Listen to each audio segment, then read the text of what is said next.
How does a teacher, love child, raised by a single mama, survive the backlash of rich drama, upper crust of Singapore, socialites, mom-in-laws, haters, get wiped up to its hunky male heir?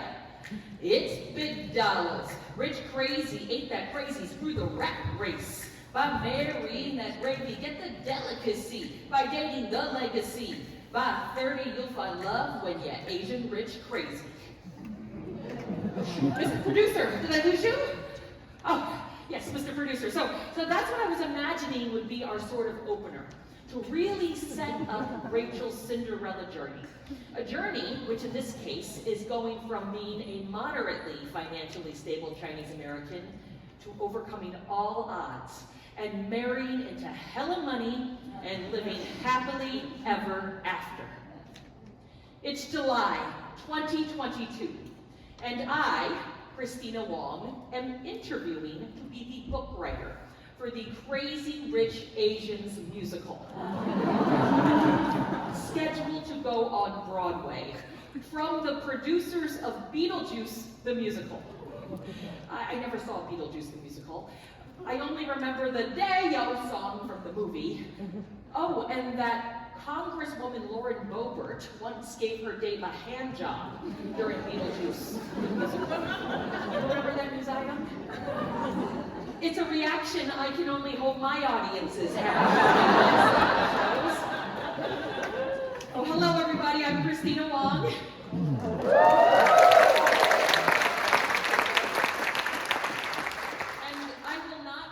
If my performance tonight compels you towards making a lewd gesture. But you see, it is my 20-year vetted history of toiling in solo theater which has led me to this Crazy Rich Asians Broadway interview moment. You see, just a couple months before this interview, I had my own Cinderella moment when, to my total surprise, I was named Pulitzer Prize finalist in drama for my 7th solo show, Kristina Wong, Sweatshop Overlord. That's right, after years of letting strangers sleep in my bed for money, aka renting every square inch of my home out on Airbnb to pay my bills, after years of being introduced by my own friends as Kristina Wong, starving artist, doors are finally opening for me, which include this one. Though it's not too easy to convince a Broadway producer type that I can write for more than just myself. I assure you, Mr. Producer, despite my oeuvre of one-person shows, I'm completely able to step outside myself and write fictional dialogue about apolitical people. And activate stories of collective liberation that will really have American theater audiences feeling the shared humanity that they have with Asian people, billionaire Asian people. I am so excited to be empowering Asian Americans to see themselves on Broadway as the crazy, rich, singing, dancing, rich, crazy, rich Asians that they never got to see themselves as when they were growing up. Oh, and did I mention, I've starred in a lot of Broadway musicals. Yes, I was actually Miss Adelaide in Guys and Dolls. Oh, in high school.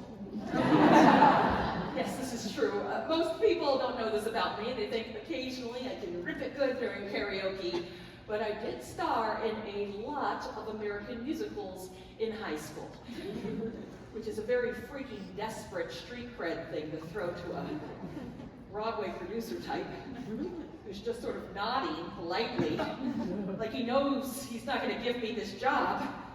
He can't see past Kristina Wong, this persona that performs alone on stages, who cannot romanticize more than a starving artist thing, who cannot possibly imagine love between fictitious rich Asian people who somehow make the not rich Asians feel represented.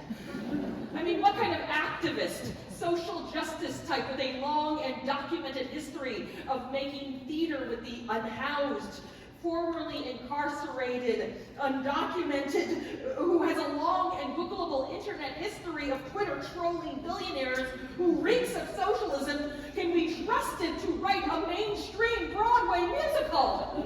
And I need this job. Oh God, I need this job. Can I be honest with you? It's not that I haven't been trying to sell out this whole time. It's that nobody was buying. Yeah, all that social justice, fight the man stuff that I built my early career with, that was just a ruse. I really want to be rich. I want the opposite of obscurity, which is flashy, excessive wealth. And I need this job. I'm not throwing away my shot. I'm not throwing away my shot. Okay, Mr. Producer, listen, I know I have never written a Broadway musical before. I know I have no lived experience as a crazy rich Asian, but you know what? I can give you crazy and Asian. 2/3. That's not bad. And believe me, I can give you the next great American musical. Well, bad news. I didn't get that job. And for now, my musical prowess will only be realized at karaoke, where anyone, rich or poor, can feel like a superstar. When we fail in that gay rat race that they call Broadway, we at least have the karaoke booth to give us a sense of agency. You know what? I don't need to write a musical about wealth as some sort of assimilationist fantasia. A Cinderella story about a poor girl who finds her happy ever after when she marries a rich guy? I'm gonna write my own musical. My own love story about the love of my life that makes me feel crazy rich.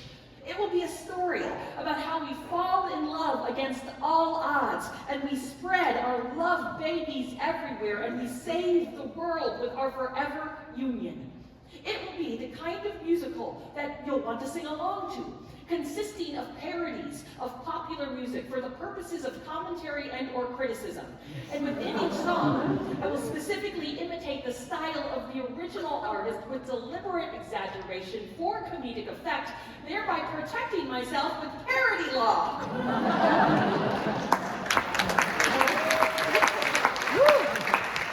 It will be the kind of musical that you will sing along to. And you are welcome, by the way, to sing along. Especially when I make this gesture, or this gesture, or you see lyrics in me. That is your cue to sing. Together, we are the romantic leads in a new romantic comedy the world has never seen before. That's right, my love interest in this new American musical is my local food bank!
Article I read about what goes into a rom-com.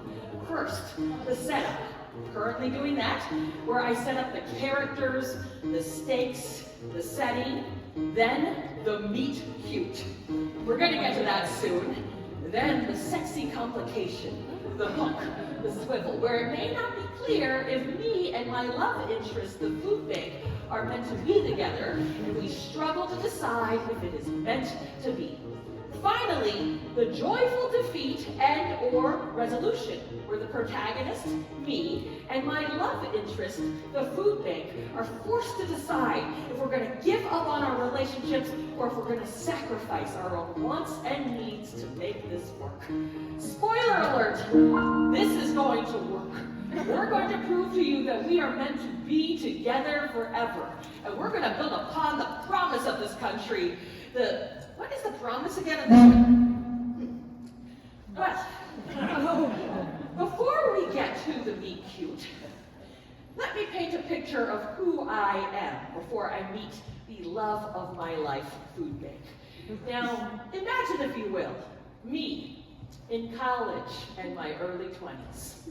It's not too hard to imagine because the Wong prolongs. It's the late 90s, and I am a young theater artist. But what does that really mean? It means I'm making $10 an hour at a good survival job. I'm taking the Greyhound bus home to San Francisco to see my family for the holidays. I'm embarrassed that I have no money to buy presents for anybody. Do you know what brings shame to Asian families? Any guesses? What brings shame to Asian families? Everything! Everything brings shame to Asian families. Asking for help brings shame. Admitting weakness brings shame. I was not going to borrow money to get a leg up over day-to-day survival. Instead, I would buck up, and I would find other ways to get food. And it cost me all right.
Was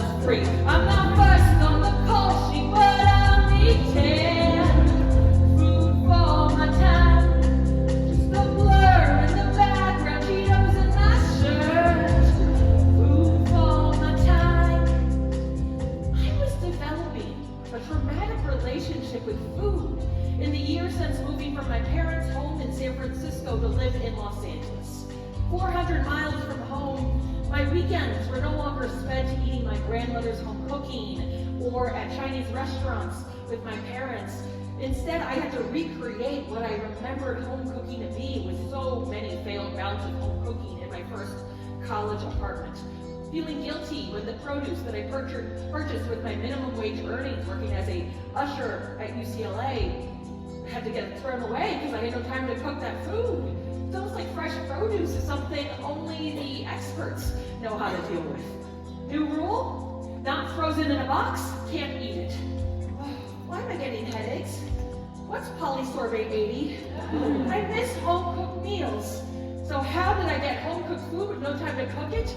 By almost joining a religion. I didn't quite believe it. Hare Krishna, preach it, peace. It's white people in the religious recruiters, they will give me food. Food for my time. Not here for conversion, just calories. Food for my time. If I want to leave early, you will find me. Food for my time. If I pray, they will feed me brown and wrapped in a napkin. Food for my time. Sing it, everybody. Food for my time. Food for my time. Give it loud. Food for my time. 5 more. Food for my time. Food for my time. Food for my time. Food for my time.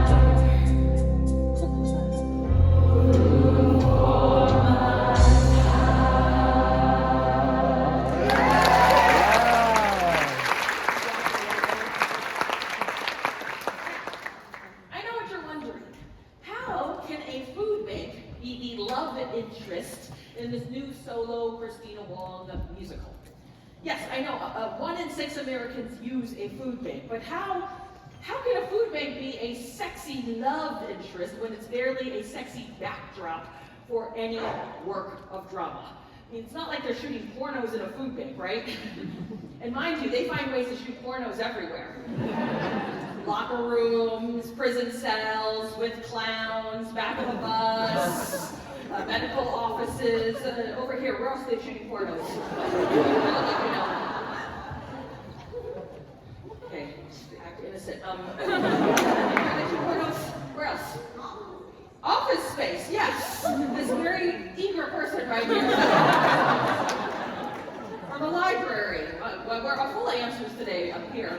But we are not shooting pornos in a food bank, right? Well, that is going to be the challenge of this show. No, not to shoot a porno in a food bank. No, that's what the politicians who keep cutting arts funding think we're doing here today. No. The challenge is to make you fall in love the way I fell in love with food banks, with emergency food, and to feel that love so deeply that you'll just want to see those love babies just spread everywhere. Now, folks, I know I am not the most likely lead for a food bank musical. Now, after all, Asian women, let alone single Asian women, we rarely play the lead on a food bank's website. Usually that honor goes to children. It's a typical Hollywood typecasting. They prefer youth and innocence. In a survey of 202 websites on the Feeding America network, Feeding America is a network of charities, of food bank charities, which is the largest charity by revenue, according to Forbes, at $5.15 billion a year. According to the survey, 198 of the 202 websites on Feeding America's network have children on the splash screens. But these children, they have mothers, right? And women are 35% more likely than men to experience poverty. But I get it. Fundraisers say, feeding unmarried females who are food insecure is counterintuitive to show an impact. Less good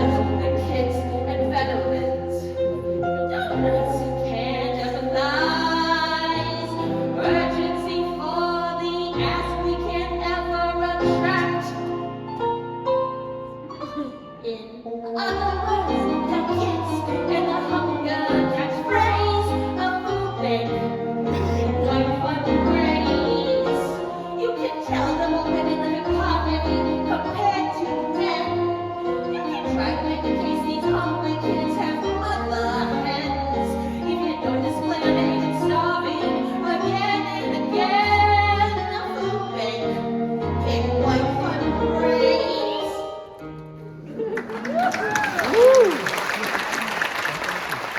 Now let's not get started about how that word hunger is used more often by food bank fundraisers over the term food insecurity, because hunger is so much more of an emotional, therefore effective fundraising word.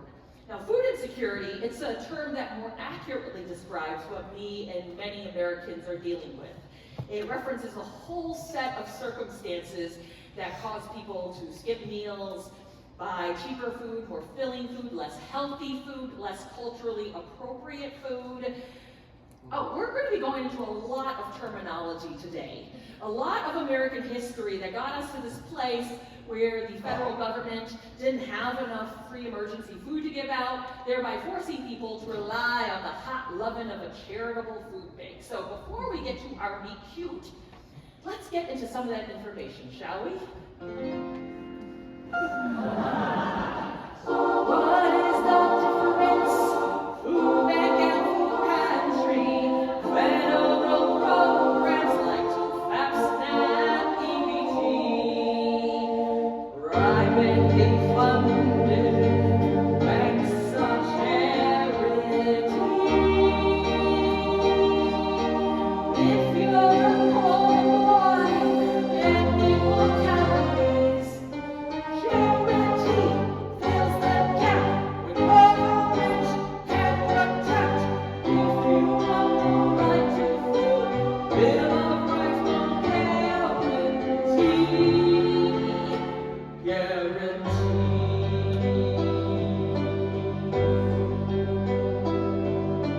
But you didn't own a gun. Guns aren't the same as food, but maybe you'll shoot your kid again. Bill of Rights makes no promises to the rights for housing, healthcare, education. But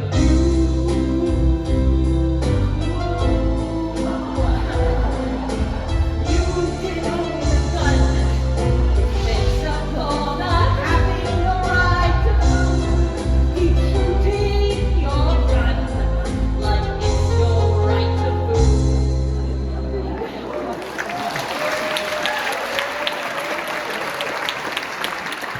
That's right. America, the richest country in the world, does not guarantee the right to food. 9 countries, which include Haiti, Ecuador, and Kenya, all guarantee the right to food as a separate and standalone right, but not America. We do have the USDA, which is the Department of Agriculture, which theoretically supports the policies that ensure food production. The USDA also issues food stamps if you're living below the poverty line. We're just not a country that guarantees the right to food. Does that make sense? Okay, well, don't think about it. Here, have some chips. Just salt will make it go away. Just chew on the chips. Just chew on chips.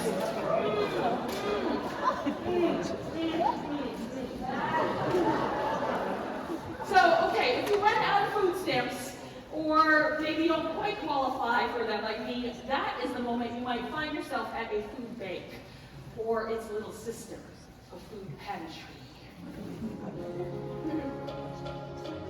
We're just a pantry, don't make a funding. Stay on this pantry, stay on the trustees. Don't bring the warehouses, keep up the lead. Back to church, back to school, some of the food to go. Ration outside, food to go, ration outside, food to go, ration outside, food to go, food to go.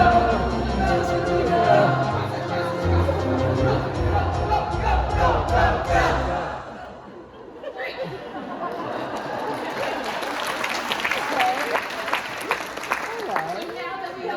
that information, let's take us back to me right before the meet cute. Spending my 20s and my 30s looking for love/food on the axe. See, there's a lot of these old school traditional food banks to fall in love with. Always flexing their big warehouse muscles for the line of cars, trying to get some of that food. Running those fundraising commercials during the holidays. They look like good lovers who do good, noble things. I just feel like their type is always more perpetually needy than me. Like something out of a Dorothea Lange Dust Bowl photo. I feel like if we date, I'll always hear Sarah McLachlan playing in the background. I get the feeling like the dynamic is, if we date, they get to be, this angel that saved me, and me, the needy recipient they've redeemed. Thanks, but no thanks. TFAP, the Emergency Food Assistance Program, funded 100% by the USDA. She seems like a really nice girl, but I'm just not feeling that emergency energy to be loving up on emergency food right now. I just need a little bit of help with groceries. Dreamy wick. Her loving has reduced premature births, low iron anemia, and increased access to key nutrients like protein, calcium, iron, and vitamins A and C. The only problem is she's only into dating pregnant women, kids under 5, and their mothers, and that's not me. Oh, snap. Has anyone else dated this guy? 47 million of you have dated him. He wants to take me to eat, but he's kind of a cheapskate. It's only he'll take me out at maybe $2.03 on average per meal. What's Snap's full name? Does anyone know? Supplemental Nutrition Assistance Program. Yeah, so Snap is lying a little about his age. He was actually first born in 1939 when he went by the name Food Stamps, but he got a facelift in 1977 to become Snap. Now, when SNAP benefits were first calculated, it was determined that people had 2 hours a day to prepare meals and could eat up to 5 pounds of beans per week. 5 pounds of beans.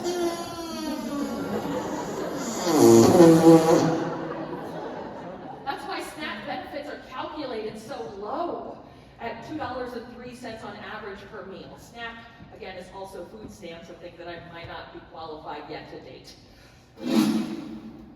Oh, EBT. This is another rich guy, or old guy who's got a lot of work done. What is this guy's full name? Does anyone know?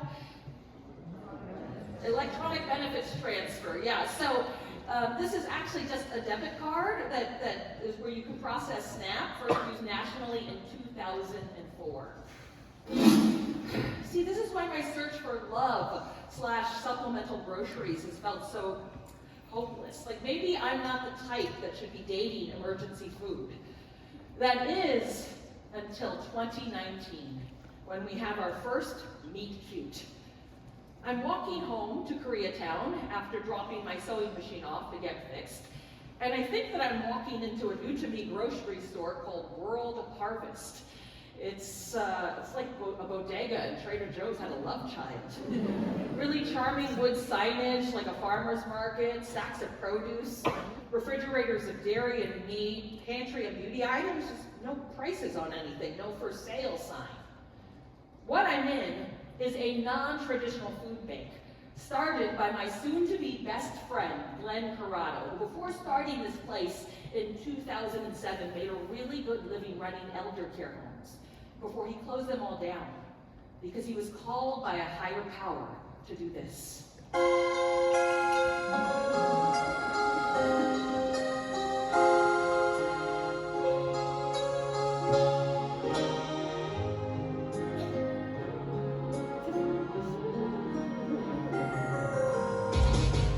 Though he's not a religious man, God awoke him in his sleep.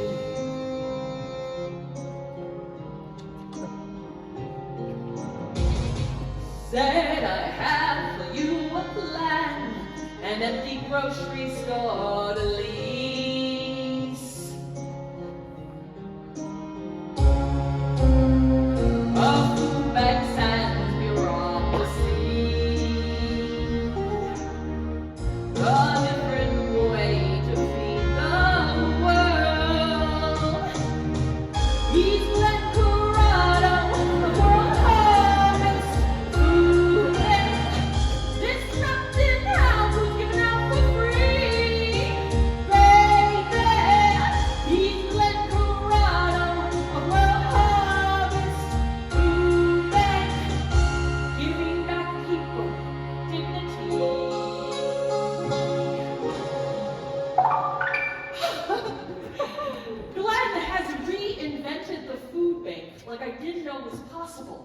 It's a grocery store where you can buy the items that have been donated to them, but for super cheap. And there's so much to pick from. Too much. I don't feel pathetic for being inside a food bank. I feel like I can take all this generosity and give it right back. Now, if you don't have the money to shop here, you can use your SNAP or EBT benefits. You can also do this deal where you go in with your friends on a $50 donation. You get this giant cart of food as your thank you. You can also volunteer there for 4 hours and get that huge cart. You can also get a voucher from a participating city council office. Glenn likes to brag that World Harvest Food Bank is the biggest food bank in Los Angeles! Disclaimer. Okay. So I have been asked to clarify from people in the more traditional food bank world, yes, there are larger food banks in Los Angeles, but their difference is they are mostly grant-driven and they rely on state and federal funding, which restrict who and how they can give out their food. It's Glenn's sort of weird model that makes him not part of the Feeding America Network. Now, if you're not on the Feeding America Network, it doesn't mean you're not a real food bank. You're just sort of like the black sheep of food banks, not vetted by the big boys, if you will.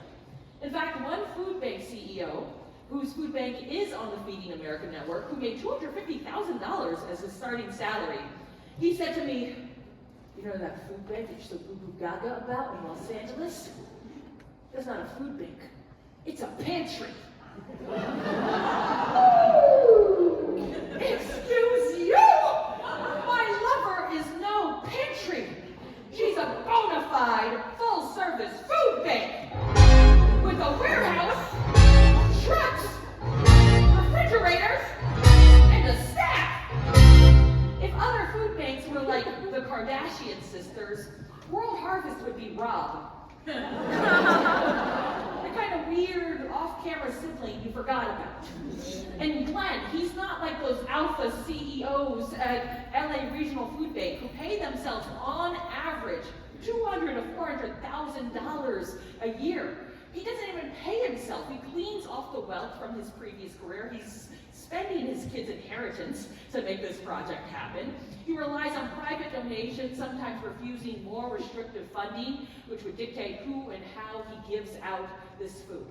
It's Glenn's weird model that doesn't require him to collect people's personal information for reporting purposes, which makes him a reliable emergency food source for people who don't have their paperwork together, maybe they're undocumented, or maybe they're just too embarrassed to be applying for federal food aid.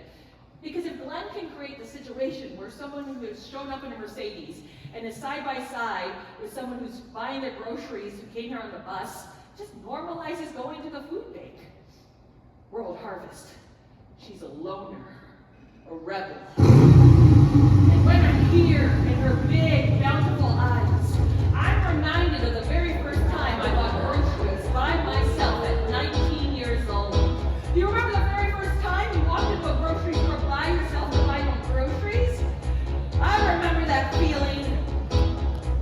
I didn't know the plans, didn't have to know.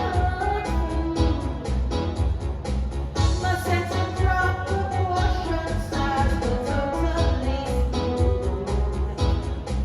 And because a fresh start on my own, oh how much I grew, what a nothing feels, what a lonely feels, grown up worldview.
19 years old, and I saw the possibility of living my own autonomous life, except here, in World Harvest, I don't have to put half the groceries back because I'm not going over budget.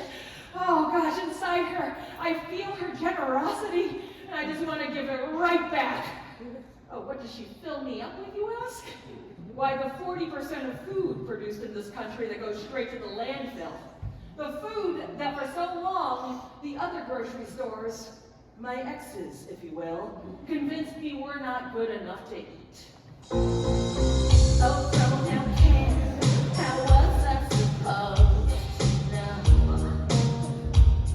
that you're still good to eat? Okay, I'll think I shouldn't let go. Now you're out of sight, yeah. Toss me out, says the FDA. Arbitrary days and months and on in such decay. All this food waste is killing our planet. Picnics suggest trash make-believe, make-believe. I think it's time now to just die, just jump inside. The expiration dates are lies.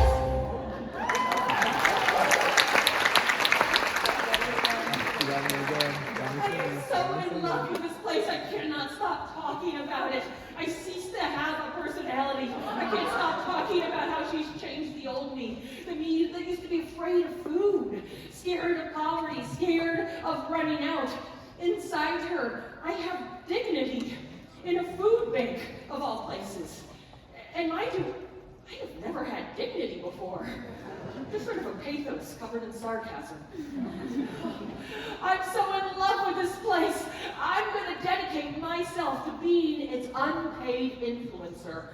Every inch of my body and social media feed dedicated to singing the praises of my new love, which is my local food bank. One of the first people that I tell about my new love is my American-born mother in San Francisco. Mommy! Mommy! Mommy! Glenn makes me so happy! I'm in love with the food bank that he made. Oh, Mommy, he's not like those other food banks. Oh, he fills me up with so much sashimi, great fish, and produce. Oh, Mommy, he's giving me an air fryer that was returned to Costco. He rescues Costco returns from the landfill. For me, Mommy! For all of us! And my mother never speaks to me in Cantonese, unless it is to utter the darkest of sentiments. A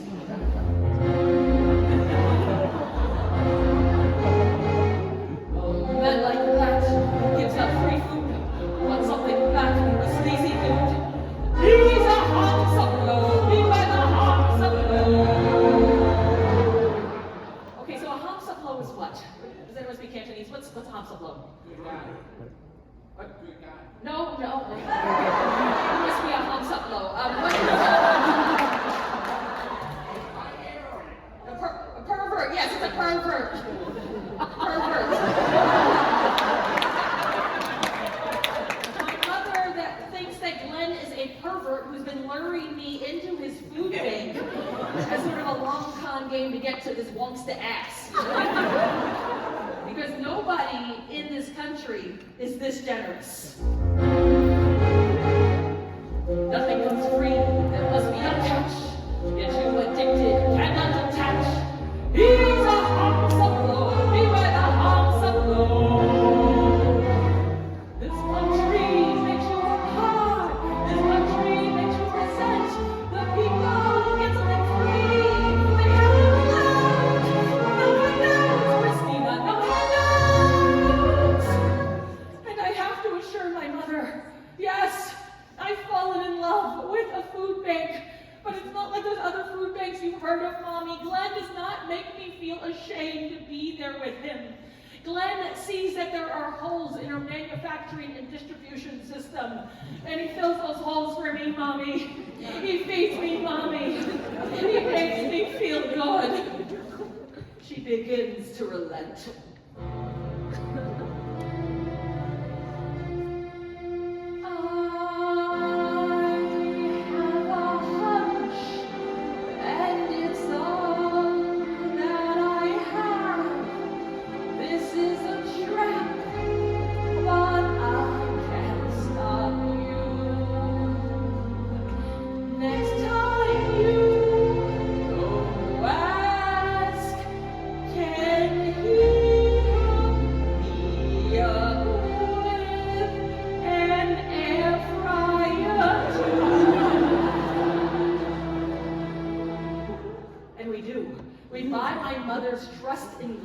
when he hooks her up with a free, once opened, once returned air fryer to Amazon. Because like Costco, Amazon returns, they go straight to the landfill. They're not resold unless they are diverted first by Glenn to his food bank.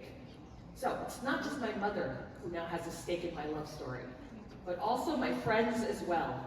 Like my friends on the Navajo Nation. I first met Auntie Germaine, who owns the Rocky Ridge gas station and market, located on a very rural part of the Navajo reservation during the pandemic. As a rural gas station market, Auntie Germaine does not get the price breaks of a major grocery store chain, nor does she get the variety. Instead, what she has to do is once every 2 weeks, drive in mostly processed food from Sam's Club 2 hours away and sell it at a markup. Sam's Club is a warehouse market store owned by Walmart. Now, Auntie Germaine does not make a profit on the store. She mostly just keeps it open as a service to her local community. And she says that while she would like to carry more of a variety of produce, she's limited to what she can bring in these once every 2 week trips. She also says that her customers say they're so accustomed to the processed food, they're not sure how to prepare the fresh produce that she does attempt to stock. I first met Auntie Germaine and other Navajo Nation organizers in the pandemic in my mask sewing group, the Auntie Sewing Squad, or ASS was our acronym. When we supported the Navajo Nation by driving vanfuls of sewing supplies so that their Navajo seamstresses could make masks and PPE. We then began to put in the vans other things they were requesting, big gallon buckets so they could make their own hand washing stations. The Navajo Nation, 30% of the reservation does not have access to running water. Then I began to put things in from my lover, World Harvest, things like coffee and canned food. And my friends on the Navajo Nation were so impressed by the variety of food from my lover, World Harvest, they asked me how they too could get a lover like that on their reservation.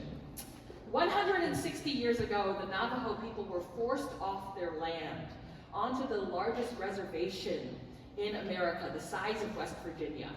130,000 tribal citizens. They have 50% unemployment rates, lower life expectancies, and higher health risks. Auntie Germaine says that when people are traumatized, like her people have been, the first thing they'll reach for is sugar or salt. And do you know what it is like when your reservation is the size of West Virginia and there are only 13 full-service grocery stores? I'll tell you.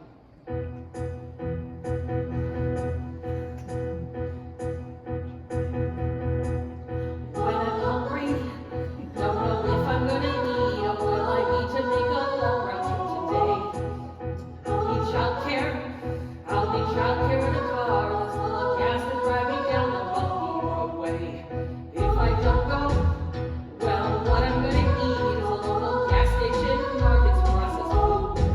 And if I do that, could increase diabetes. Sorry, everybody. What's going on? Oh, Thea Hopkins, enrolled member of the Quinawapanog tribe located on the ancestral land that we now call Martha's Vineyard. Hi, Thea.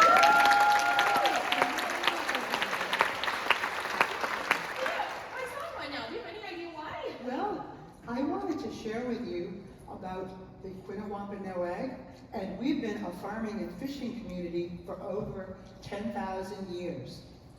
Oh, that's great. I think it makes so much more sense for you to tell me about living indigenous people instead of me singing about them as if they're no longer here. Yes. Can you tell me more? I would love to. The Wampanoags, as you may know, are the tribe that helped the Pilgrims survive the first years that they landed here on Turtle Island. That's nice of you. Yeah. Well, it seemed like a good idea at the time. Oh no. Well, I was just singing about how my friends on the Navajo Nation sometimes have to drive 100 miles each way to go to one of the 13 grocery stores. Is it that way on your tribal lands? Well, we continue to focus on maintaining our food sovereignty and with farming and fishing. And we are working to also restore some of the fishing banks that have been depleted over the years. So this is an ongoing effort, which we are very much invested in as a tribe. Well, I would love for you to maybe sing a song about it right now. But... How is everybody?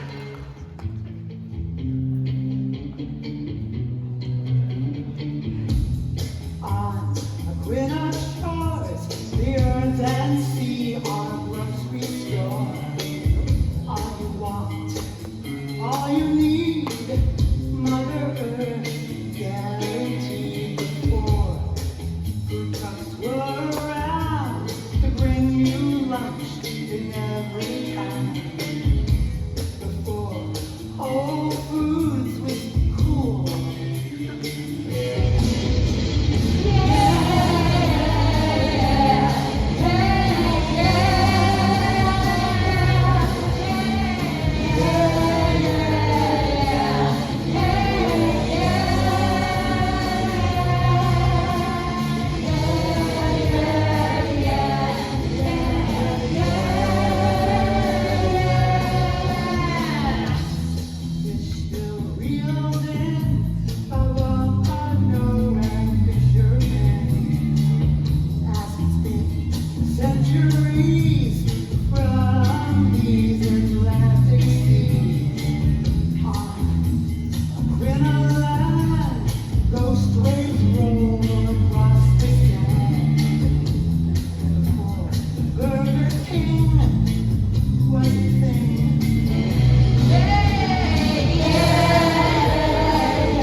Yeah! So while it's incredible that Thea's reservation has been able to maintain the native sovereign tribal foodways of gathering food, unfortunately, my friends on the Navajo Nation do not. And it is so difficult to get to these 13 full-service grocery stores. It's now made more difficult because Auntie Germaine had to close her gas station market in 2023 because of weather damage. She did get a grant to open at a new location from her tribe. It's just going to take years before they break ground, which makes the area she lives in an even bigger food desert. But don't worry. What my happy ever after looks like is a World Harvest Food Bank on their reservation and everywhere else experiencing a food apartheid. Food apartheid is another way to say food insecurity. It's a term that better references the root causes of food inequity, factors like geography, class, race. Sorry, I said the word apartheid, that's a scary word, isn't it? It's too scary to use in a musical. Hey, just have some cheese, everybody. Some maltic acid here. Just enjoy some of this. Don't think about what I just had. Oh, look, we're getting scored. We're getting scored. 30%. This is nice. Oh, wait, 30% is not our singing score. That's the percentage of American students who pay their own tuition in this country. More caregivers, more stakes, more people who will suffer if me and my food bank paramour don't succeed in spreading our loved babies everywhere. Now, did you know that when schools give out free lunch, student math scores go up? Yeah, apparently it's hard to do long division when you're hangry. Now, as of the last 3 years, 37% of students in the greater Boston area have dealt with food insecurity. Most people assume that Emerson College is like a 4-year vacation paid courtesy of parents. And yes, while Emerson is #1 for careers in communication and media, it's also #1 in worst financial aid packages. So if you are not on a meal plan at Emerson College, your options to get food are eating at a restaurant, CVS, or maybe checking out the new student pantry at the Student Success Center. Now, in California, 18% of 2-year college students and 14% of 4-year college students report experiencing homelessness at some point. And it starts before college. In New York City, 1 out of 8 public school students is unhoused. I remember being without an address when I was in college, surfing on couches, unable to find anything affordable to live in, looking for secret unmanned entrances to dining halls, making free charcuterie by squirting ketchup on saltines. And let me tell you something. College students now, like my friend Ray, they've got the same hustle now that I did back then. Hit it!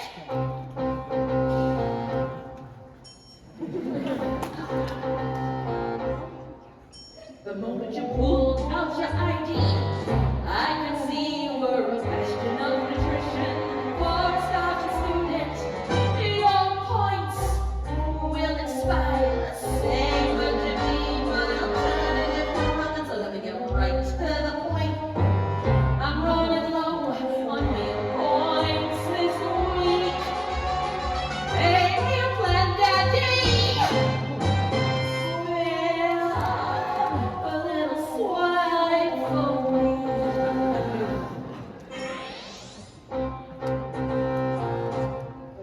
You know those points don't roll over credits. You forfeit. Wanna feast on your buffet? Get me through the semester. On holidays, nothing's open. Non-commuters have nowhere to go. Southern food desert, bills are top. Student loans, say we're just like to save me some expenses. So let me get right to the point. I'm running low on meal points this week. Hey, meal plan mama. Hey, meal plan daddy. Hey, meal plan auntie.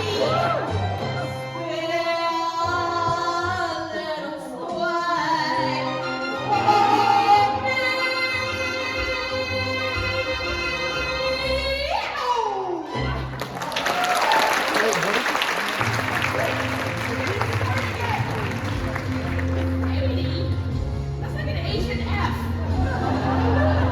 What is that? Oh, that's not the singing score. 80 is the number of student food pantries on college campuses just over 10 years ago. It's now up to 800. Wow, if student food pantries were like a corporate stock we had the foresight to invest in then, we'd be so rich now. But no way I would have ever gone to a student food pantry if they existed when I went to college. It's already embarrassing enough to be waiting for my 8 free therapy sessions at student psychological services. They're going to advertise all my classmates at poor too. Even college campuses are too embarrassed to include student food pantries as official parts of their campus. You know, free food, it always had its roots in shame. Oh, you think that the federal government just started to give out free food because they were just generously trying to help everybody? Not really. During World War II, 40% of the first 1 million war draftees were rejected because of conditions due to malnutrition. Malnutrition was messing with our national security, and that is when President Franklin Delano Roosevelt took action. He started to issue these tear-out coupons so that people could buy subsidies of things like of cheese or milk. And it wasn't until 1961 that these tear-out coupons were phased out and the food stamps program as we know it was piloted. Now here's something for a bit of a weird shame curation. at the Smithsonian Museum in Washington, D.C. Sorry, is the Smithsonian still there this week? I'm not sure. I always feel like, did we lose that one? It's still there. Okay, well, anyway. Get there soon, and look at this. This is something that's at the Smithsonian. They have those tear-out coupons, those old-school tear-out coupons, but in the same display case are vouchers given to Nazi death camp prisoners, specifically for the purpose of denationalizing Jewish people and manipulating them in labor and concentration camps. Sorry, I'm talking about the Holocaust during my fun musical. I'm sorry, here, just these are this is from upstate New York. This the farm called Frito-Lay. Just pretend I'm singing Kanye. Just pretend I'm singing Kanye songs earlier, everybody. Okay, so where was I? What I'm getting at, okay, is it's that shame that was built into accepting free food then that follows us now. That insinuation that people of color cannot help but abuse the same systems that have set them up to fail. That mythic image that gives license to the rest of America to further dehumanize people who are black, brown, or undocumented. It's that image no one wants to be. That thing.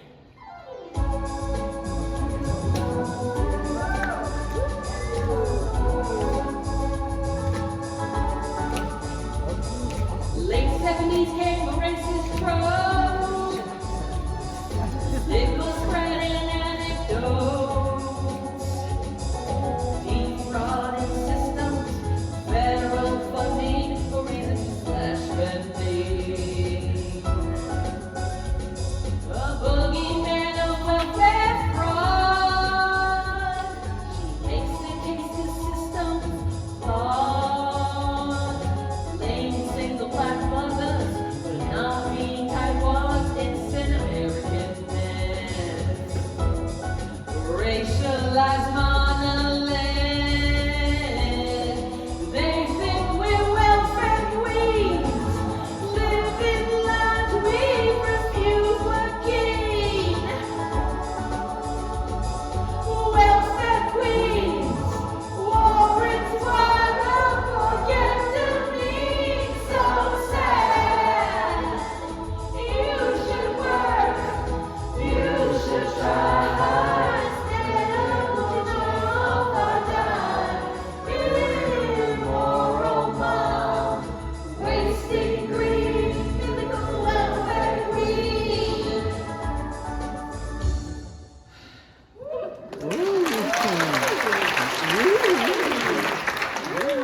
Because this is like a solo musical, I don't have that sidekick, that confidant character to encourage me to embrace my love of my local food bank, to take the stigma out of accepting emergency food.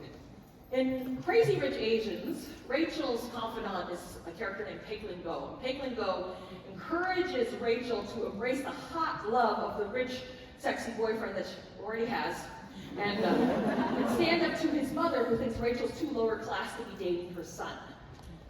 So, I'm kind of wondering if someone here today can be my confidant. Maybe share with me a real life experience you've had accepting emergency food. Talk briefly about what that shame felt like and how you moved through it. Which can just be a short anecdote. Oh, I have a hand here. We have mics coming. Emergency hand. Go ahead. I have a mic coming down. Oh, we have the mic. I was on food stamps, and I had to go on it because I was a single mother. My daughter had free food. She was ashamed to go online and sometimes didn't eat. And it was very hard going to the grocery store. I had to go on welfare for 2 months to be able to make it through school, and now I am a professor. My child is and I was the right person for this because it helped me get ahead. And so I'm not that queen. If anybody ever called me that. And I just want to say, I'm proud to say that I give back to the community because there were people there that helped me. So that's really important.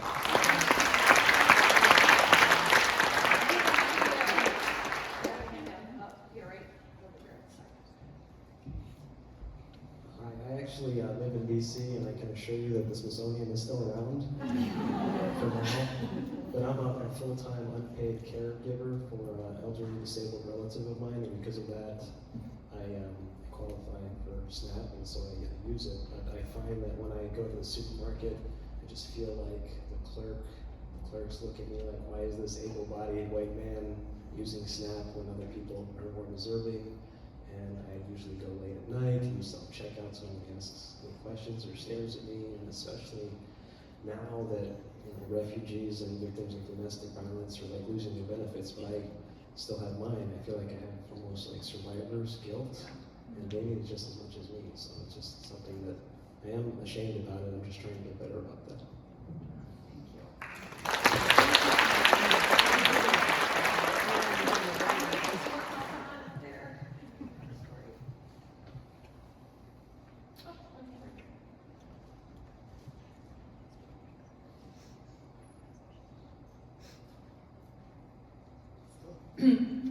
Food insecurity is not like a vocabulary. I knew that was what I had experienced, but I always tell people that when I applied for colleges and I visited all these colleges was because I picked the one with the best food.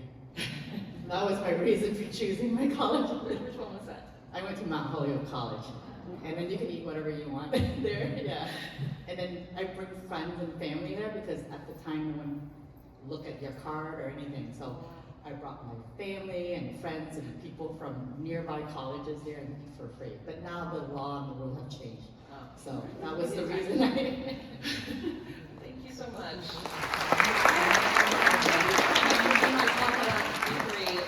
I really appreciate you sharing your stories, and this song is for you.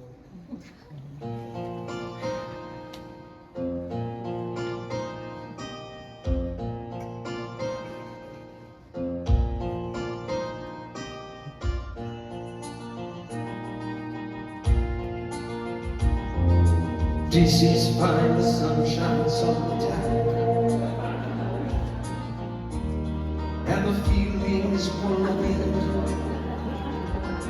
Hunger grows and tummy's on fun, but you know I keep thinking about getting some assistance. When I'm fitted, born and raised, without peace, I'm lost between two worlds. DC's offering me EBT. I'm aware it's okay to say. Who are you?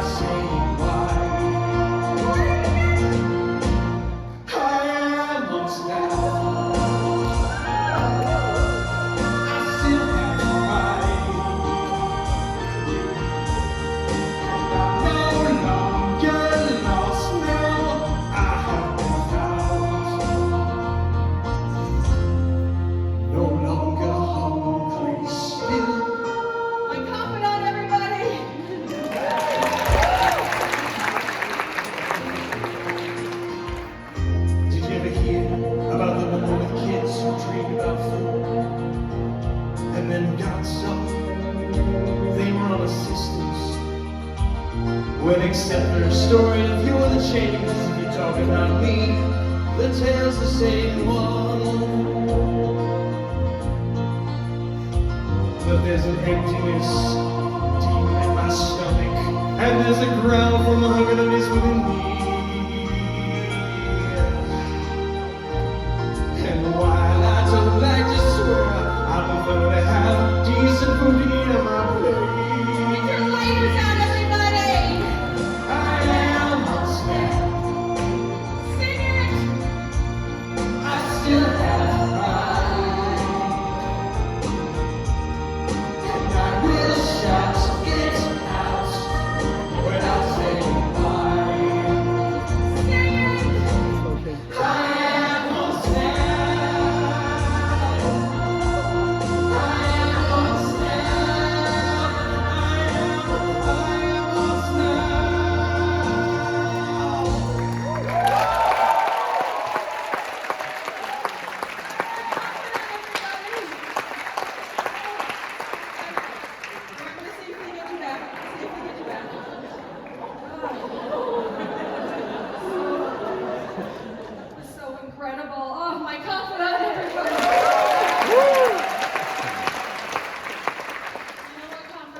have inspired me to take my first stab at de-shaming food banks tonight.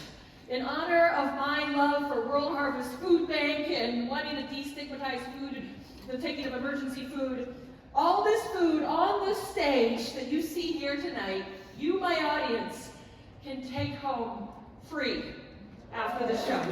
Yes! Free can't be with a Broadway production of Crazy Rotation. Yes, go ahead, take a quick. Yes, in the spirit of de-shaming free food, when you come here after the show, no one needs to prove their need. We're just going to go at this with the spirit of community trust. We're going to trust that if you pick up the food, you know where it needs to go, whether it's to your home or someone else's home. Now, all this food on this stage tonight is from Walmart, which is appropriate because Walmart is the biggest contributor to food banks. They are like the fairy godmother when it comes to hunger. They made in 2017 a $2 billion pledge to end hunger, doling millions of dollars in grants in the years since.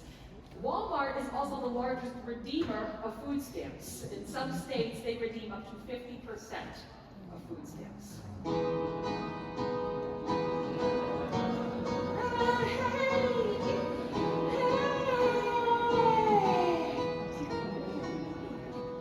Walmart vows to fight hunger, yet most of their workers live in poverty.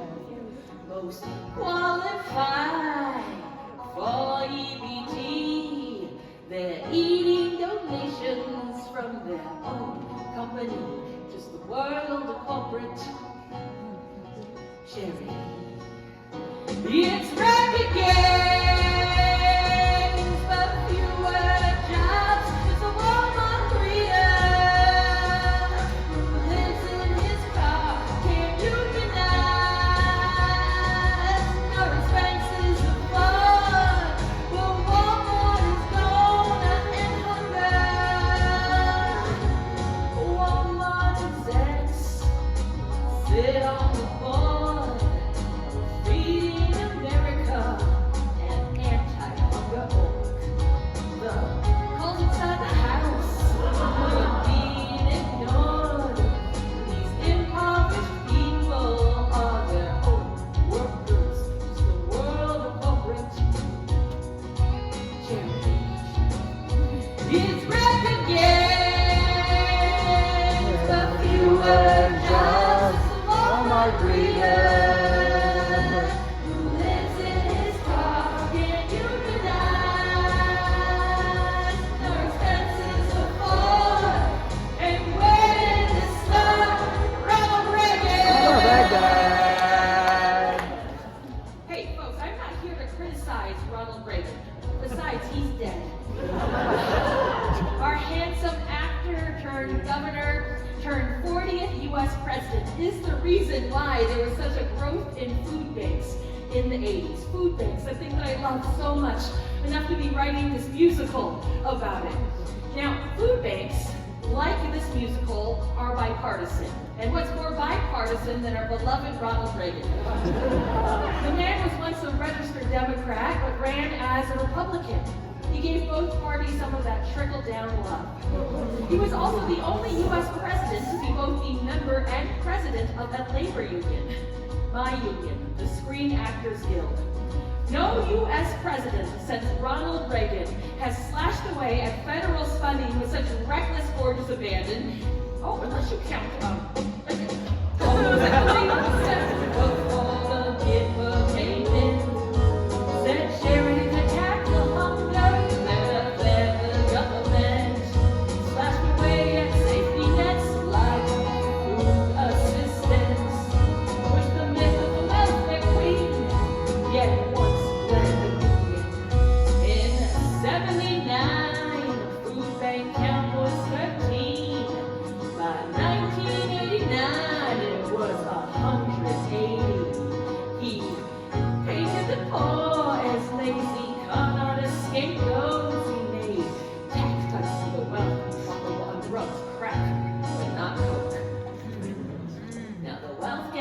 right up. Can't you see? It's Reaganomics. It'll maybe trickle down. Trickle size of federal spending. He ignored AIDS, was condescending, and criminalized the black urban poor. How did the start looking rough? Reagan's paved the way for institutionalized free food. Reagan's paved the way for normalizing food drives. Canned food drives.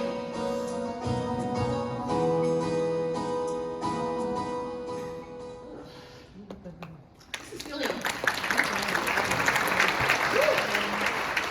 feeling like a musical about betrayal. When I assure you, this is a musical about my one true love.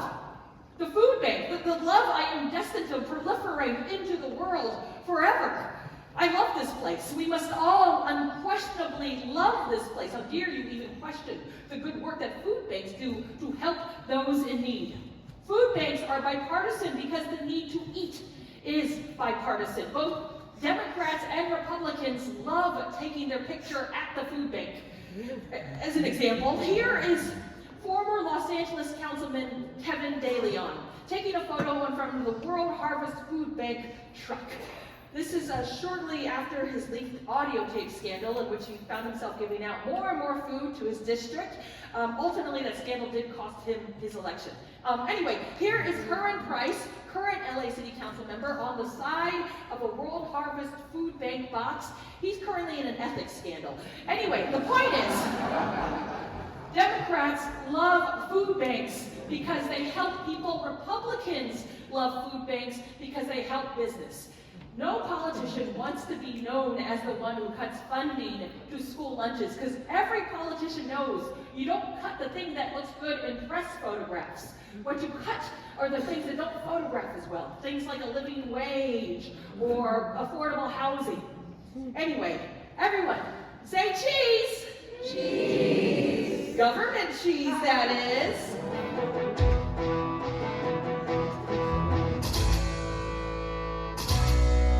Photo up at you electable.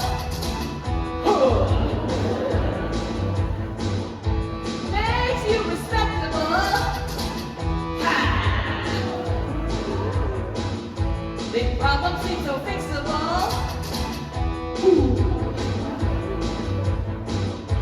May cut down the spectacle.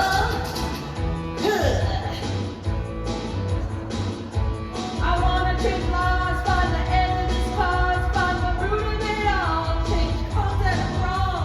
I wanna end poverty, but now I find that it's all political.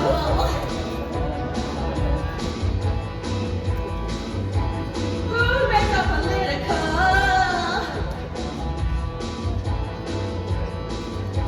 Sing, food so free, there's no telling when the scandal went. Food makes all political. You pretty much all know. Whoa, food makes all political.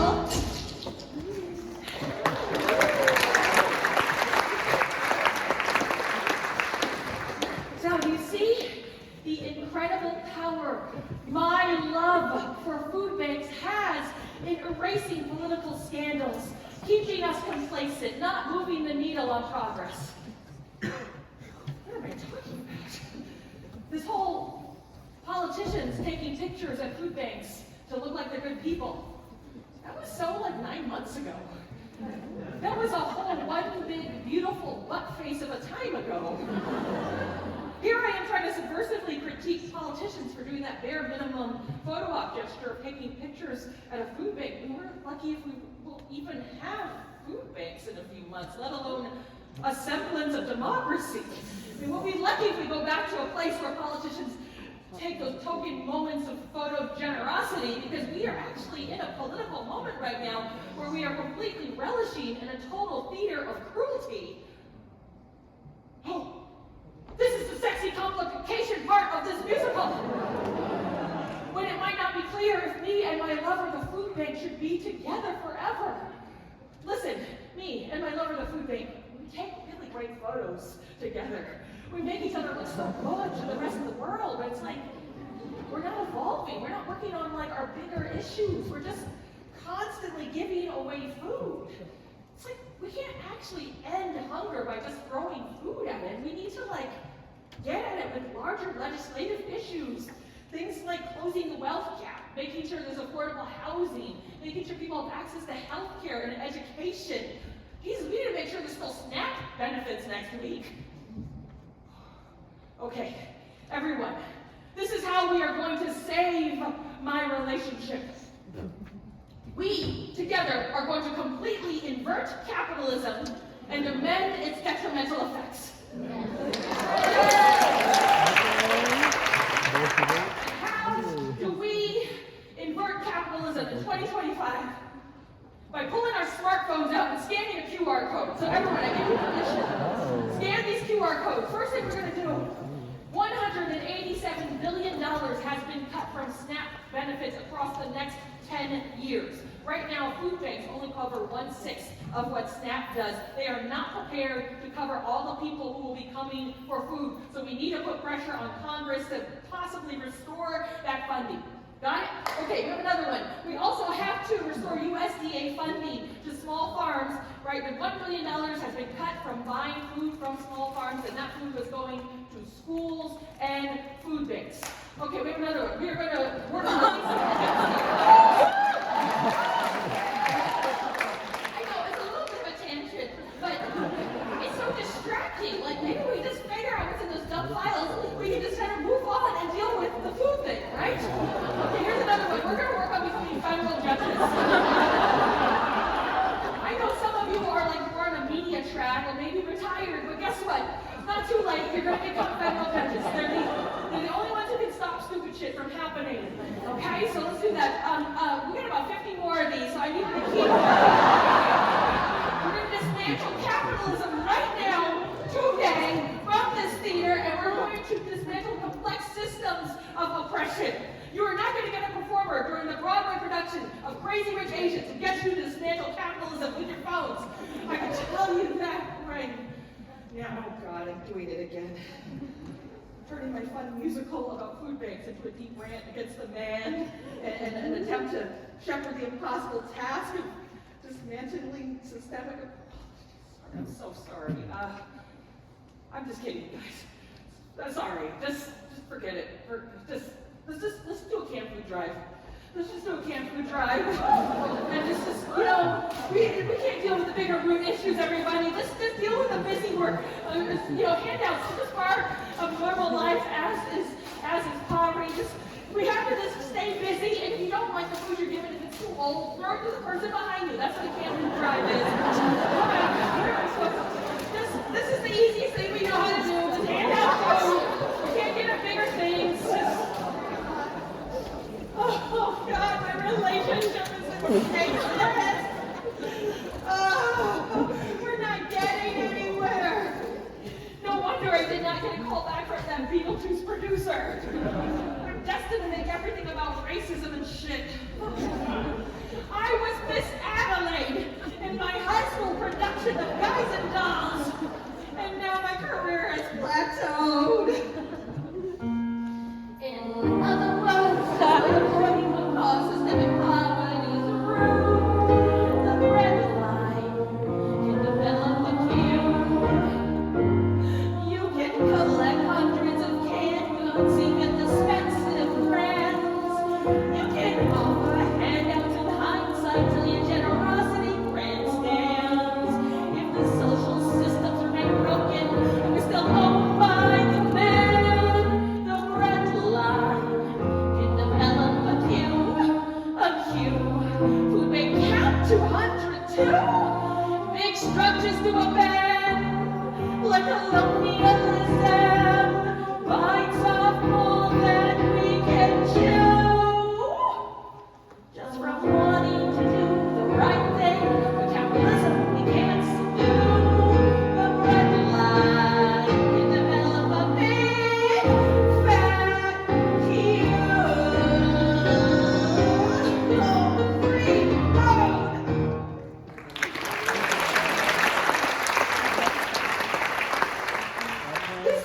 supposed to be a happy musical about America's default method of serving mandatory community service hours. But as it turns out, a food bank is just a band-aid for larger systemic issues of poverty. Oh, God, I knew I should have written a musical about menopause instead.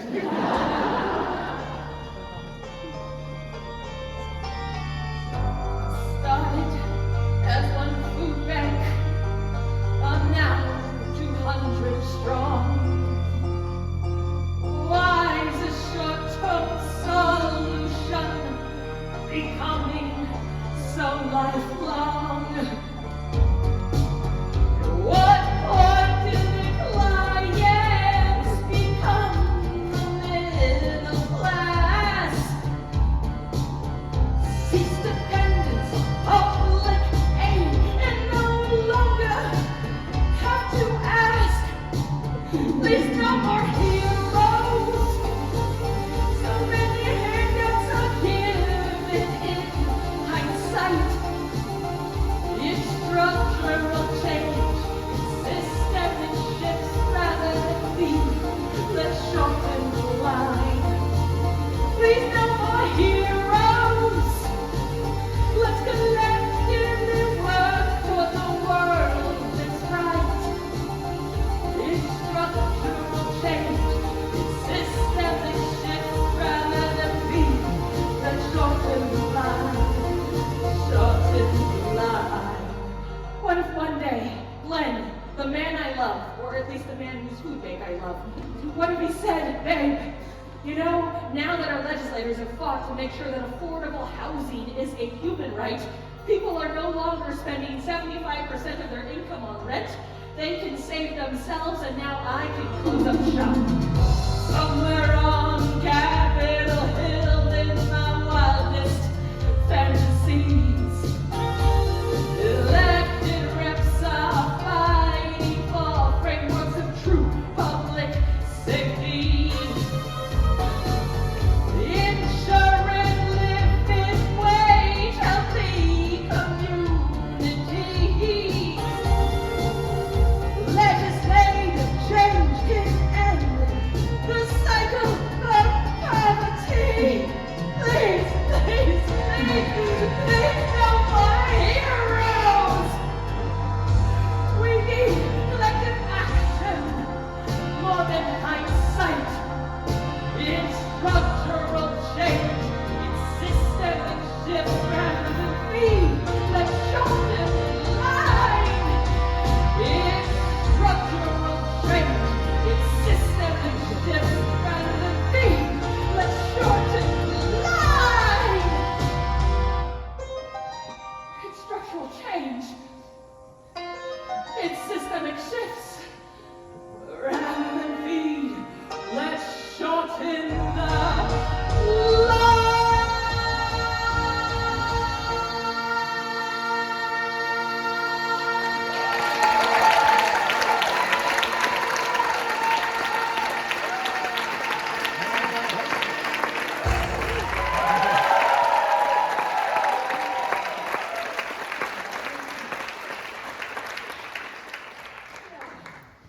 If this was a musical about crazy rich Asians, it would end in a wedding. Two people ensuring their financial security to each other under the condition that they remain monogamous to each other and file taxes with each other. But this is just a musical by a crazy Asian who is not rich, just delusionally in love with a system born out of America's failures to make the American dream a reality for everybody. A system that cannot ensure my financial security. Listen, I get it. We need to feed people in the interim, but this has become a very long interim. And while we cannot just close food banks down overnight, we have to admit we've become a world where the emergency that's warranted emergency food, it went from becoming hurricanes and wildfires to day-to-day working class survival. We have become a country living on life rafts. Okay, Old Harvest, who I will always love. We had a good fling. I will always love you, but you're not meant to be my friend. ever love. I'm so sorry. Bye.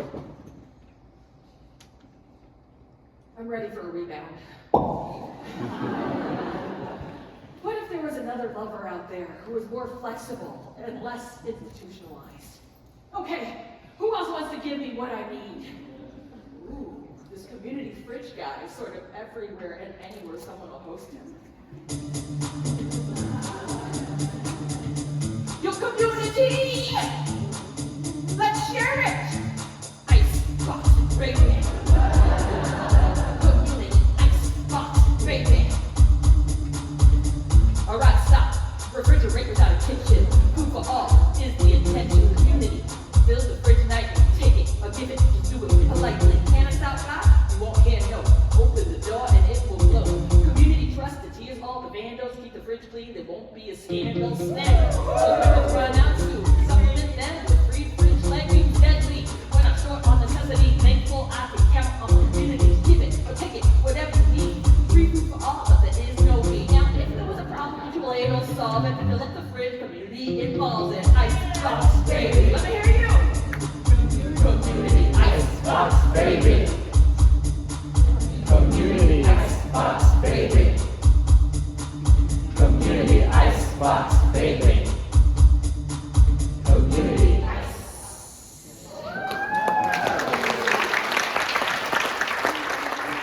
Look for my follow-up to that song. It'll be called Fuck Ice Baby, but that's another.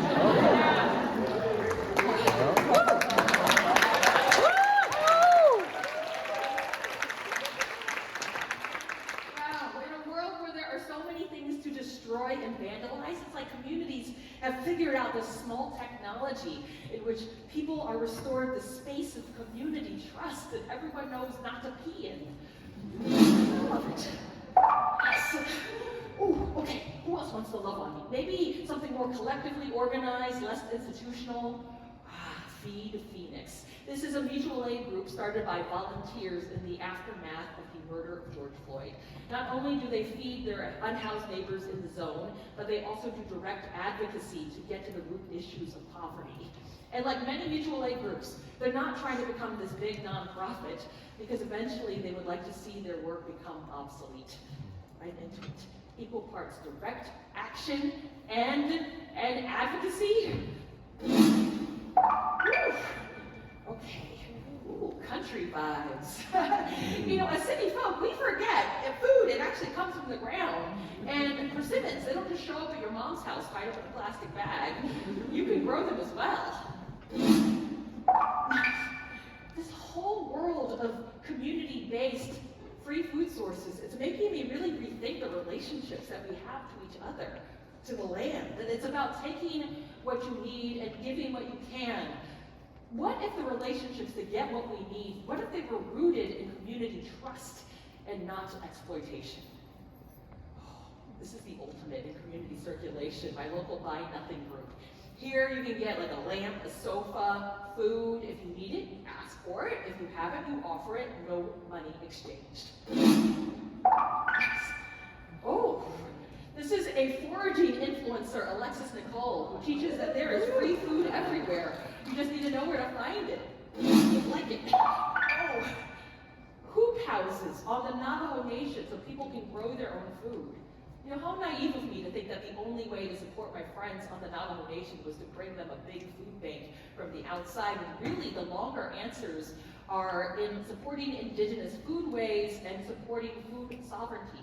Or like what Thea Hopkins told us earlier, reconnecting to those ancient ways in which we understand that the grocery store is everywhere. You know, I went into this musical thinking that love had to be with this one big, powerful institution that would love and care for me forever.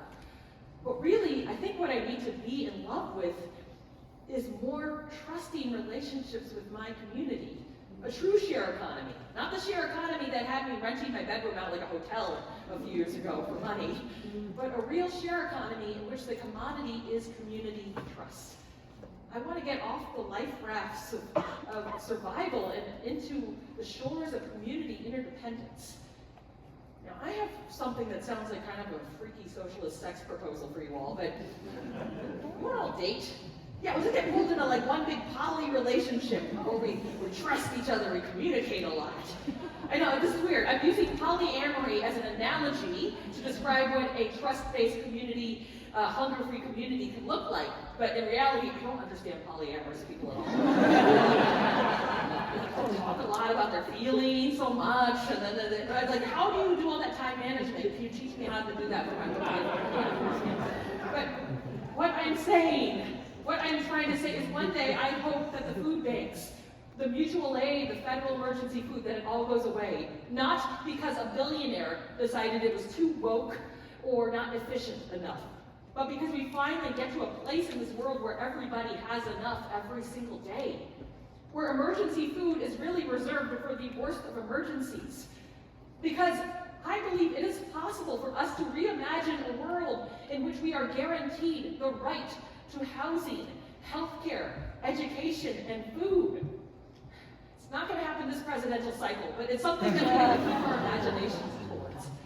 My hope is that the hunger continues, not for food, but for closing the wealth gap and for ensuring true community trust. A world in which we give and fill and take from a global community fridge that everyone knows not to pee in.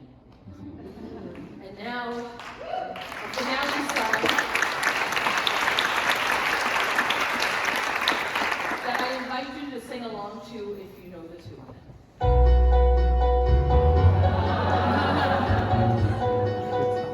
All this food will be yours.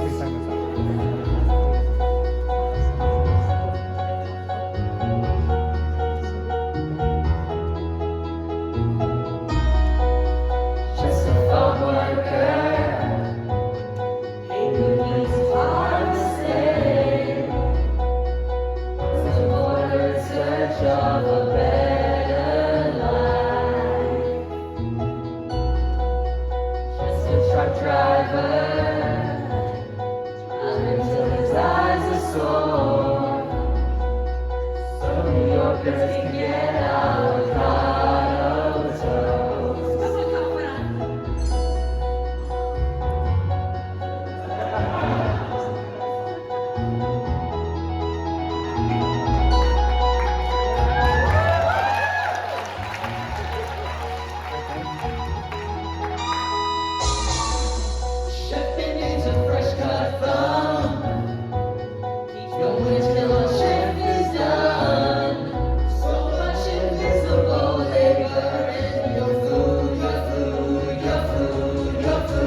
I'll be back in 1 minute, but they're going to start the Q&A. Thank you, Boston!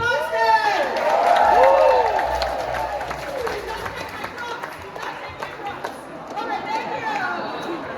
Take a banana.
Kristina Wong. That's why the lady is the boss. Every woman is the queen of a queen. That's why the lady is the boss. Every woman is the queen of a queen. That's why the lady is the boss. Every woman is the queen of a queen. We got it. We have more now.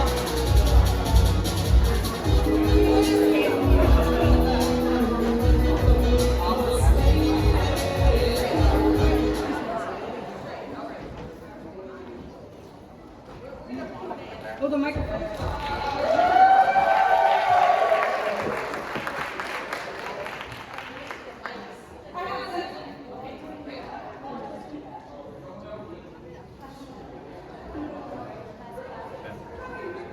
Coconut milk, and then some gummy bears in there.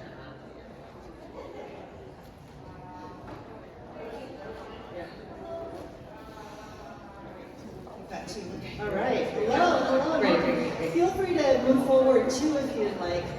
We will have plenty of more food to give away following the conversation. Can we get another round of applause for Kristina Wong? Thank you for showing up on a Sunday. Big deal. We are so excited to be here. I'm going to sort of maybe ask just a couple of questions to kind of help set the stage here. So I will just share a little bit, and then we will turn it over to you actually if you have any questions to ask of our panelists. But I am so excited to be welcoming here both Kristina as an artist and also our guest here, Jobel Mesa from the Asian Community Fund. Yay. She is here with us to share a little bit about the work that they are doing. She is the Program and Development Manager there and has been leading the AAPI Arts and Culture Collaborative in its work committing the AAP, Asian American Pacific Islander Arts and Culture Community statewide towards collective action and systems change. And just full transparency, I'm also part of that working group too. Susan. I would love to hear a little bit more, Kristina, maybe just starting with you, about the process and timeline of making this show. I'll just share with everyone else, I've been following you probably now for almost 10 years. I think the last time you were in Boston, it was at Harvard University, probably like 2016 or 17. Yes. And I've been following you ever since then. And I just have to say, I'm like the biggest fangirl of yours. And I'm so excited about getting to see you here in Boston and having you present. So just put that out there. Oh, love you. Over. Have a love affair. Yes. So is there a question? Yeah, sorry. So how long did it take you to put this together? Your whole yeah, process? How did you decide to want to have share about your love affair with? Yeah, so the pandemic, I made a show called Kristina Wong Sweatshop Overlord, full surprise finalist, which is, I call that show the accidental pregnancy show because I did not know we were going to end up in a pandemic. I didn't realize I was going to run a mask sewing group or make a show that would premiere off Broadway about it that would change my whole life as an artist. I've been working forever and just pushing along, very much the details I gave you, surviving, and ASU, so that's why the references to the Navajo Nation stuff was like, would you be a resident artist for 3 years, which means you'll come in every couple weeks a semester to work on some new show. And at the time I was just really obsessed with the food bank because it was such a big part of our ecosystem running this mask sewing group. And that really happened where the Navajo organizers were like, how do we get a food bank like that here? And I couldn't stop talking about this food bank. And I didn't know that the research would lead me where it did, where I ended up being kind of critical of the structures. I was just so in love with this food bank. So I had 3 years of trying to figure out how do I make a show about a food bank. Read a lot of books about it. The most influential ones were Sweet Charity by Janet Kopadek and Big Hunger by Andrew Fisher, if you want books to read. But that were critical kind of this institution that at least people my age, up in my 40s, like I grew up like, oh, you give the canned food drives, it's a good thing, your school does a good thing of giving your old crap from the back of your cupboard. And it was, that's just sort of this context that was always there. I had no idea that we were actually in a place before Reagan where hunger was quite low. And I had no idea that was a thing. No idea how much in bed corporations were with food banks and some food banks do advocacy, but they're definitely, I feel like the smaller mutual aid efforts are more angry and able to say more because they don't have Walmart CEOs on their board writing big checks. So Brian Feldman, who's our audience plant, somewhere here, he's right here, somewhere there. He lives in DC. So I simultaneously had a residency at ASU and the Kennedy Center, which is a very different. I'm not going to get a premiere at the Kennedy Center, and you can guess why, because it's a very different. The social justice, or it wasn't even called social justice, it's called social impact. And we're like, how did that? It took a few months for them to realize, oh, that's a bad word, and we're just going to wipe away the whole program. But I was simultaneously there in DC, where Brian lives, and I was like, help me figure out how to take all these facts, and I have a week in this space, what should we do? And he made this long list of different things that we could do, and one was we could sing karaoke songs and make it about food. So I had taken all these really heady, I had like hundreds of pages of notes, and I began to filter them through the songs, and I was like, oh, and 5 songs, we had about 5 songs, I think half of them we didn't even surface in the show. Food for My Time was one though, the very first song, or the second song, and I was like, this could be a musical. And then my friend was like, I was showing it in progress, and I would sort of tell a story and then sing a song. He was like, you should talk about why it is you're singing so much. I'm like, I have to explain why I'm singing? And then I remembered I interviewed to be the Crazy Rich Asians book writer, that all happened, I didn't get that job. And I was like, wow, it's like this is the opposite musical. And then maybe that show, that interview should be the first scene of the show to frame up why I'm singing so much and so many songs. I love that. Anyway, it took a long time to get there, but it was all these little stray elements. Because at one point I thought this was going to be an installation piece where we like walk through this like space that I would sell, or that. Anyway. So just to share, like all these pieces, your set. So the Kennedy Center audience, that first week when we were singing karaoke, they were, like I just printed out, we had gone to the Smithsonian and I was like, it was the numismatics, which is the science of money, or the Museum of Science, so not money, but what is it? Coin collection, yeah. And that's where that was, and I took a picture of that, and then I was like, maybe I'll just have people sew those sort of objects that were in that display. So these are chits, which is back in the old days that you couldn't get change for your food bank coupons, so each store had to come up with their own form of currency, so you could come back. So that's what those like little round things are. But these are all replicas of food stamps. And then Brian's EBT card is here. The indigenous person that I worked with of the nomination who did what Thea's part was, this is not his actual PEBT card. Someone else gave me the card, but I just snuck his name onto it. So there's a lot of I'm just curious. You sewed the everything. audience sewed some of it, but yeah, I sewed most of it. I sewed most of it. And most of us had, where's your can? But that one actually, that was a friend who, my friend Julie made that. Yeah. Beautiful, Yeah. amazing, Yeah, amazing. so, yes. Thank you. Thank you. There's a lot of it, but Great. And Jobel, I asked you, I think, here today because I really wanted an opportunity to talk a little bit about what's actually going on here in the greater Boston area, especially as, Kristina, I love at the end that you really talk about mutual aid and sort of communities coming up with their own solutions to problems that we have. And I know Jobel, ACF just recently came out with a report. I don't know if you maybe could share a little bit about that. Yes, I would be so very happy to. That report, oh my gosh, everyone's eyes are closing as I see a report. Please, I promise it's fun. And there are copies in the lobby. And I'm so happy I get to prop up your thesis and your call at the end, because that has been a really powerful movement of collective action amongst community members, driven by community members. So that report, again, I guess there's some people, decision makers in the world, who like things in reports and don't see things if they're not bundled into data. Because what it is, it's storytelling. Storytelling that's been going on a long time by people like Kristina and Susan, years and years, decades and decades here. And we are just now putting that out. We put that out in June, and now state legislators are paying attention to it and to the stories that we have to tell about Asian American, Native Hawaiian, Pacific Islander arts in Massachusetts, because we have bundled it up, presented their work as data and their experiences and what they're going to. So please check it out and support and stay involved in what's going on around you. Part of that is calls to events like this or cultural festivals around the state. There's 104 and counting, which is like seeing Kristina Wong every weekend twice for a year. Imagine the impact, right? So please stay connected and check it out. I love that. The fact that, yes, we actually have resources here in Boston that are actually doing the hard work as well. And besides doing reporting, ACF, as part of the Boston Foundation, also gives out money. Amazingly. I don't know if there's maybe if there's actually some organizations that are actually doing sort of this work like that. Are there any maybe that you want to highlight that are sort of like unique in their approach? Yes, so why that is super exciting, not money, I'm sorry, just my notes, is if you all didn't know, I say this a lot, Susan's heard it a million times, the Asian American community nationwide gets less than 1% of philanthropic funding, even though we make about 7% nationwide, and here in Massachusetts, 10% and growing, the fastest growing minority ethnic group.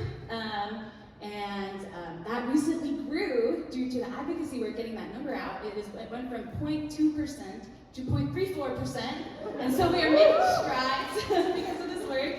And the exciting thing about what we do is that we aren't doing anything new, we're just bringing the work together, again, collective action, and giving it a bigger, louder platform. So I want to shout out these places. Anna's Food Assistance Program at the Winehester Farmers Market gives a stipend every week to buy healthy food. If you were paying attention to Kristina's work and why that's important. to prove your need, or you just... I don't think so. I don't read that. This is all very community-driven, volunteer organizations, smaller, and that's why we support them, because they aren't able to get larger resources. There's food pantries that have Vietnamese staff that can speak and provide culturally sensitive support. the Philippine American Mainstream Advocacy for Nonpartisan Associations, also known as PAMENA. They work with local Filipino supermarkets to provide food delivery to Filipino residents, culturally appropriate food. There's Panic with Pour-Overs. They have a miniature food pantry and a food fund. In my neighborhood in Quincy. Yes, another form of mutual aid. Oh my gosh, I can keep going. Here's my favorite one though, the Southeast Asian Coalition of Central Massachusetts. They have a community garden and mushroom cultivation. When I was last there, they showed me their mushroom garden, which helps provide food, edible mushrooms, to families locally who are facing food insecurity. So there's a lot of work going on, and if you weren't already aware, please stay aware and support. Yes, thank you for that. I'd actually love to turn it over to any of the audience members. If anyone out there would like to ask a question, maybe just raise your hand, I'll pass you the mic. Over here. If you'd just introduce yourself. I loved your show, thank you. I've been like crying the whole time because I've been so moved by it. My name's Sandy, and I'm also an activist. And I see there are other people in the world who are pushing forward good ideas, but I don't see that just because someone's an influencer or prominent doesn't necessarily make them an activist. So I would like to know from you if you might comment about some of your thought and the steps in your own process of moving from personal passion to project to make this, issue, which a lot of us know about and some people deal with, not just something that we comment on or that we, make a point now and then, but to actually take it on as a passion project and to move it into much more awareness and impact for all of us. I don't know. I mean, it's sort of gone in reverse the last few shows for me. Like, I didn't start a mask sewing group because I was like, oh, this will be a great topic for a Pulitzer finalist show. I was just like, what can I do? And realized, I didn't even know what the term mutual aid was until people kept telling me. And then I had to go look it up on YouTube. I picked the video with the cartoon because that was easiest for me to understand. And I was like, oh, this is a great language around it because I think we're so used to the terms charity or a nonprofit, this idea that someone else is in charge to kind of get it going, but something about mutual aid, which I think the briefest way I describe it is it's anarchy meets good intentions. Like you just get the thing to the person, whether it's Venmoing a street vendor who's not going to go sell food on the street that day because they're afraid of ice or whatever. Like just like don't. You try to use as much street smarts as possible to not, to do it, but like to do it in a way that makes sense. But I think I don't know. That's how it just started, and I feel like doing the mutual aid. It's like I'd already been cultivating an audience, trying to get an audience to my shows, and I'm still learning to figure out like, okay, I know that everyone has the privilege to come and stop their day and come to a theater show, so. Like, what are the other things? But I guess with this particular show, there were so many things I was doing on top of just working on the show. Like, that got cut from the show. I organized the whole food giveaway at World Harvest for all the writers and actors on strike. And I tried to write a section on that, which finally got phased out because it turns out nobody gives a shit about actors and writers, and it's so hard to feel empathy for that group. And that was what so much of that section was how hard it was to do that. And I finally just cut that out. But there was all these things that in the research process that was doing of trying to get just stuff to places and my other life, the actual influencer element of this was I was making all these videos on my YouTube channel of like, look at what's here. So I don't know how to say, you just like take action or you figure out who's doing things and yeah, I feel like one of the things that sets you apart as a performance artist is that the work that you actually talk about and put into your show is actually your lived experience. Like all the things that you've talked about, the conversations that you've had were actually ones that you've experienced and you're actually just sharing more widely and using theater as a platform to do it in comedy for the most part. I think especially how serious everything is.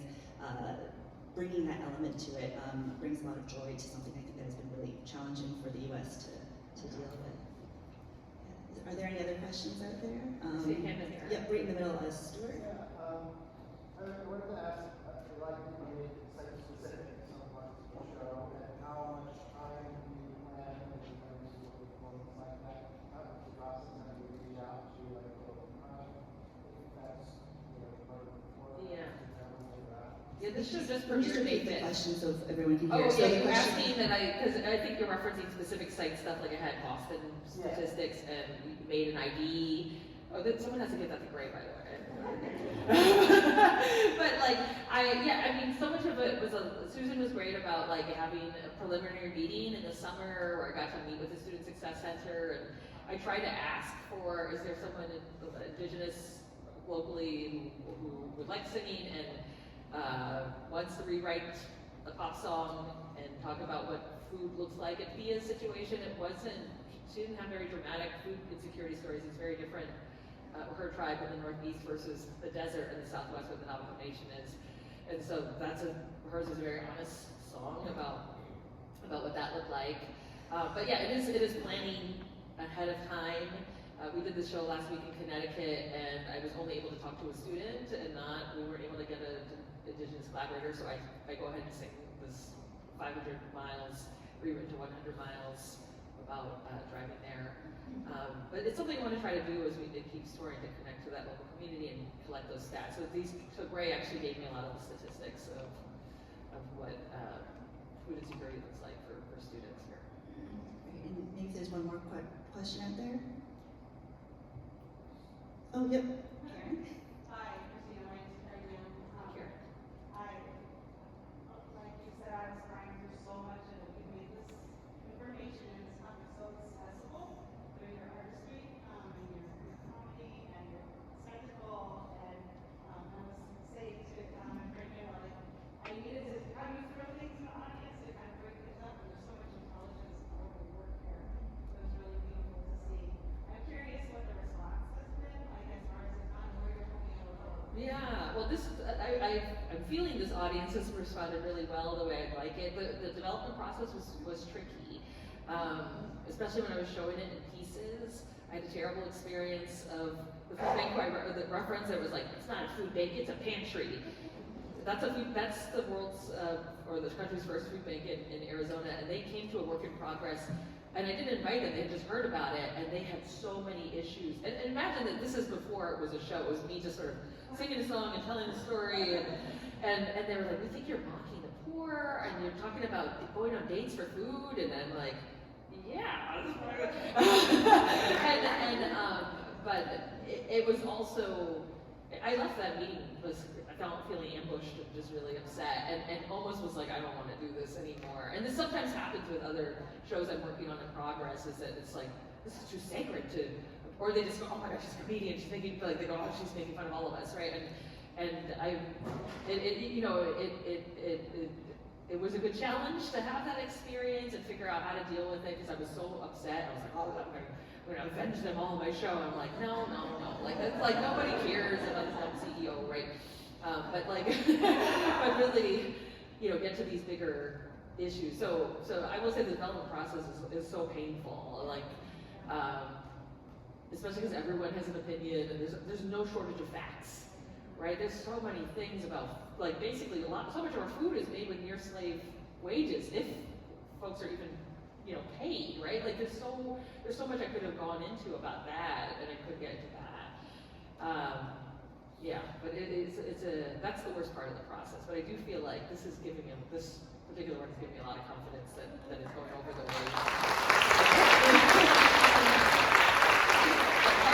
It's really meaningful, and the follow-up steps with the QR codes and stuff. Not just the ones out here, but the ones that are being passed out feel meaningful and can connect people to sources. It's going to Portland. That's the only show I have scheduled next. I'm hoping to bring it home to LA at some point where the food bank actually is. I don't know how. That's always the big question.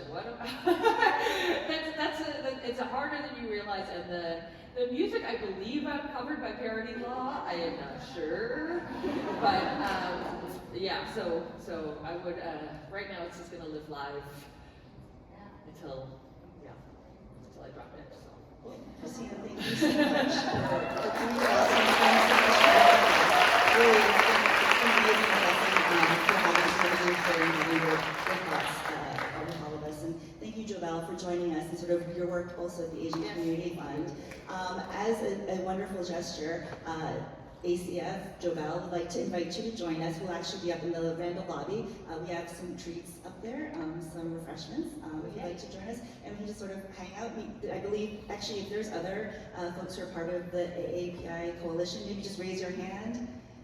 I know there's a few of you in here. Great, wonderful.